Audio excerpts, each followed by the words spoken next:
One of the best parts of deer hunting is the chance to just spend time quietly enjoying nature. Because in our daily lives, we get so caught up in just the hustle and bustle of everything that we sometimes just forget to stop and enjoy the present moment. Last year, our good friend Clay Blaylock was kind enough to invite us up for my first ever deer hunt. Clay has not one, not two, but 3 different hunting areas that are loaded with wildlife, including deer.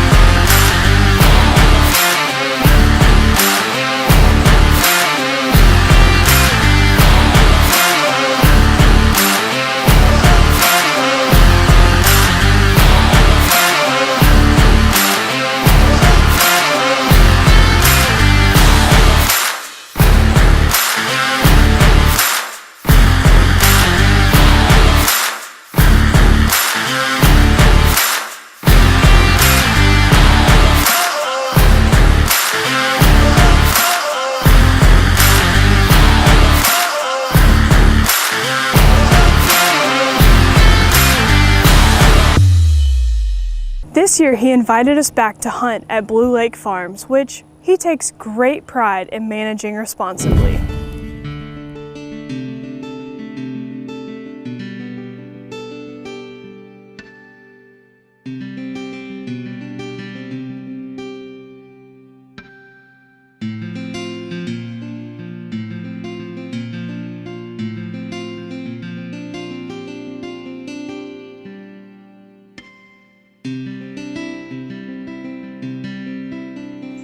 At Blue Lake, we've got what we're trying to do is grow some really large deer, multi-pointed.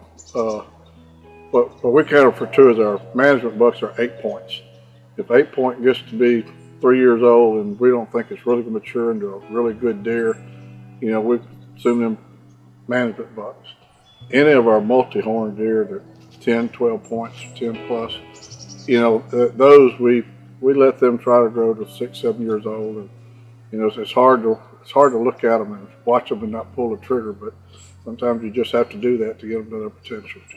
Both last year and again this year, we hunted with both Clay and John Ellis. Like Clay, John is a professional outdoorsman who, in addition to being an experienced hunter, is also a licensed boat captain. Deer hunting can require spending hours in a deer stand waiting for the right one to appear.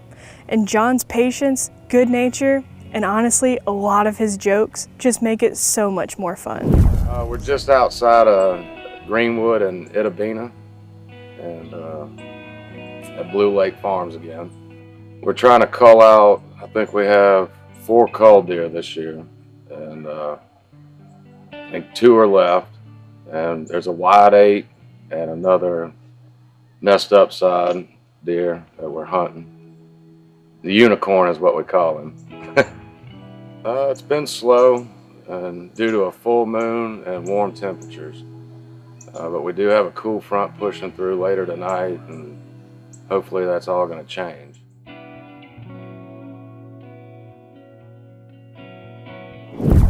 That first night, I hardly slept with my excitement over our first hunt. I woke up early and I was ready to get in that stand.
We sat there patiently for around 3 hours before finally deciding it was just time to give up and try our luck again that evening.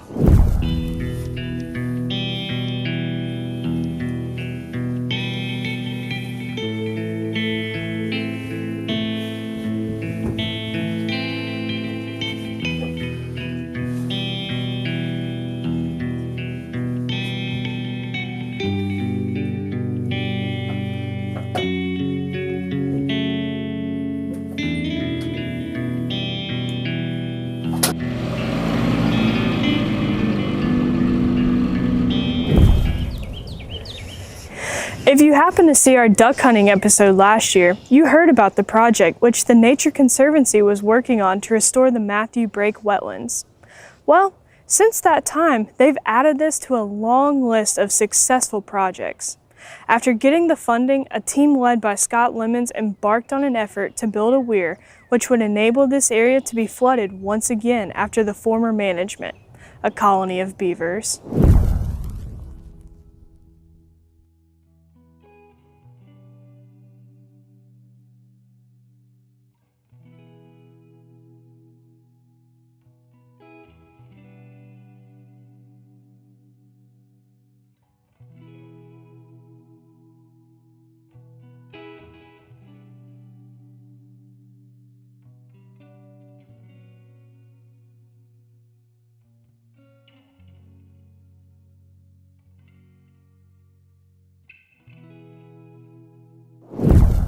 My name's Scott Lemons. I'm Director of Freshwater Programs for the Mississippi chapter of the Nature Conservancy.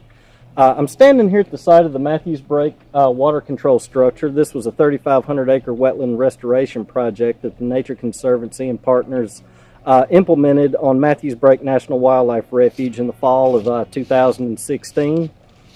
The project was completed on November 2nd of this year. Today is December 7th. We began turning the water back into Matthews Break on November 2nd, so as you can see right now, we're almost up to pool.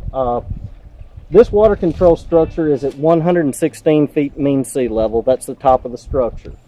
The refuge has management capabilities from 116.0 to 113 mean sea level, basically meaning they can raise and lower the water level of the break now in order to manage for waterfowl habitat.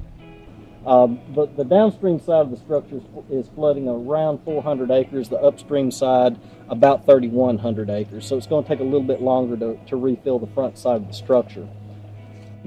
This structure is designed so during high water events, water can overtop it without damaging the infrastructure. So we're looking at, let's see, I guess we're going on about 6 weeks now that we've been turning water back in here, and the break's almost up to pool.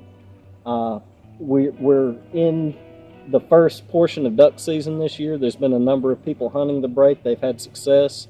So it's an honor to be able to bring a project like this to fruition so that, you know, the public and the wildlife and everyone can benefit from the work that we've done here at Matthews Break. We out here this morning.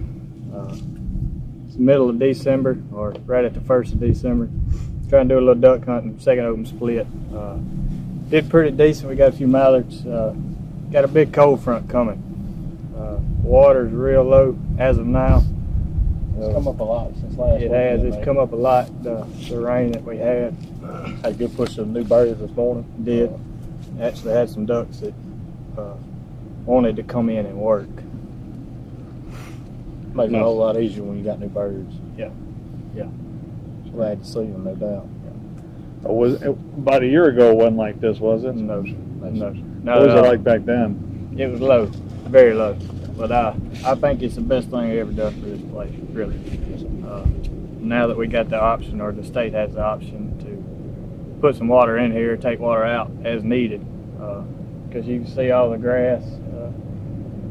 It's getting pretty bad, so maybe during the summer times they can let some water out and kind of kill the grass out. But it's duck hunting paradise. It really is. It's working. We talking about this morning is seeing them greenheads coming in part every minute of long sleep, mad wives, and all the rest.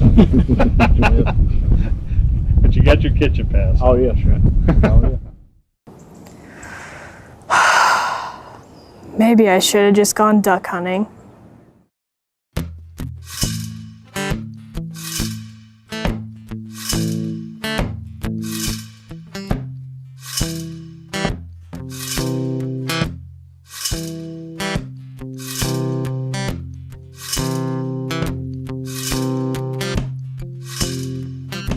John made the call to try another area where one of the deer we were hunting had been spotted. I was hoping my luck might be about to take a turn for the better.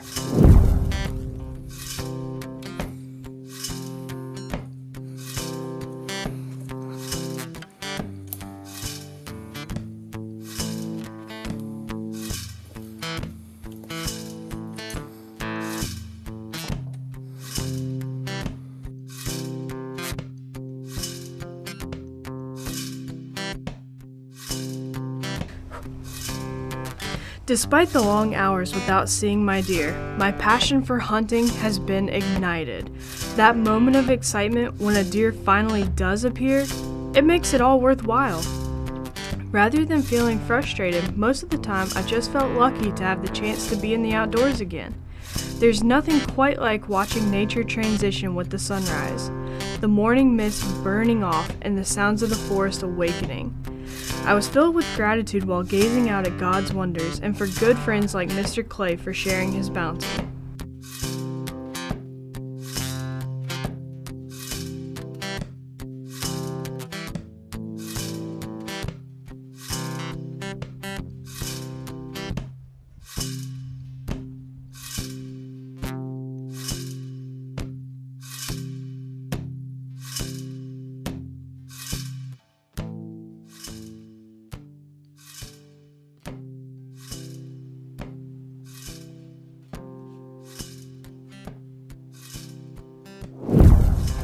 Well, while we did see some does, the bucks proved elusive and we finished our first day 0 for 2.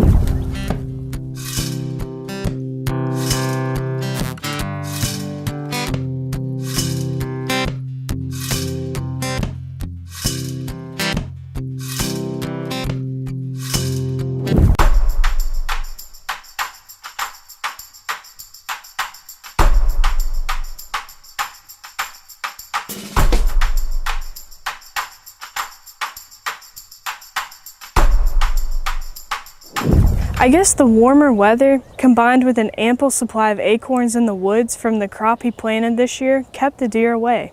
From us at least. Of course, Janie Brazel's luck seemed more like mine from the previous year. I'm Janie Brazel from Charleston, Mississippi. This is my granddad's farm. Been hunting here since I was probably like 10. I'm out here today hunting for one of the bigger deer out here. I'm trying to kill him before my brother does because he's after the same one I am. I've been sitting in a stand for hours for almost 2 weeks and I haven't even seen the deer I'm looking for. Janie comes out and she finds Franken deer. What's up with that?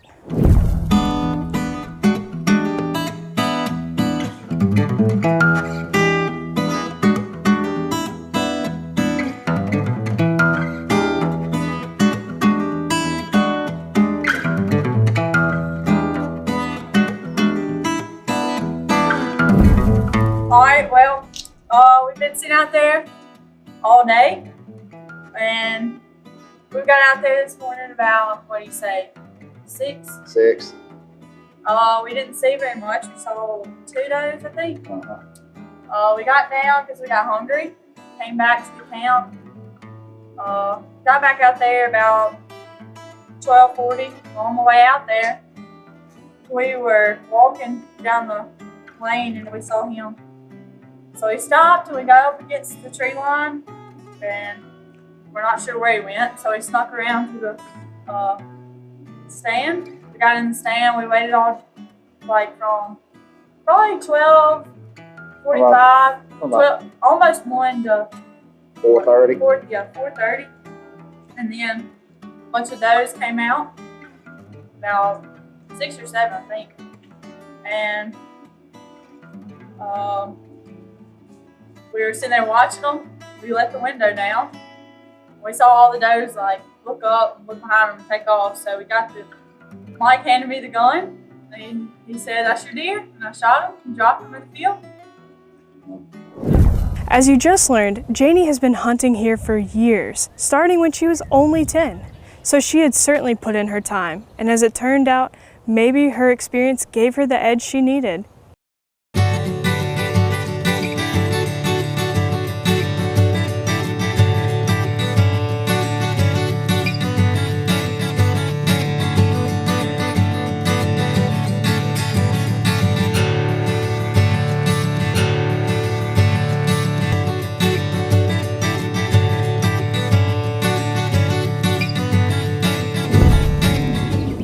Meanwhile, I was still patiently pursuing my deer. But after 12 hunts, each averaging about 3 hours or so, I was honestly beginning to feel defeated. We had seen 14-point deer that weren't candidates for culling, bucks when we were hunting in a doe-only area, and does when we were looking for bucks. We had seen the right deer at the wrong distance and the right deer when it was too late to get a good shot.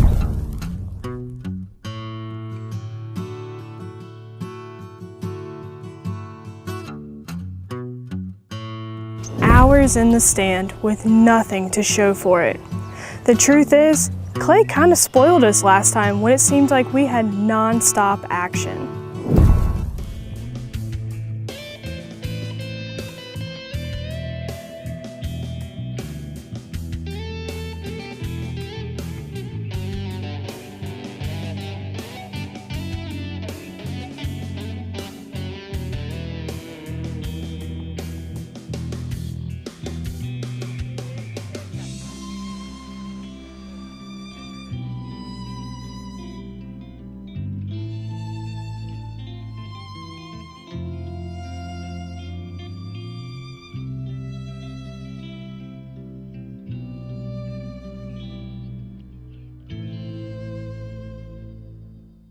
After spending nearly 100 hours in the stand and the trip coming to a close with no buck to show for it, a group of does finally walked out of the woods. Among them was the biggest doe I had ever seen at 150 pounds. Needless to say, I left with a smile on my face. Thanks for joining us this week on another episode of Gulf South Outdoors. I definitely found my outdoors. I just didn't find anything living in it. See you next week.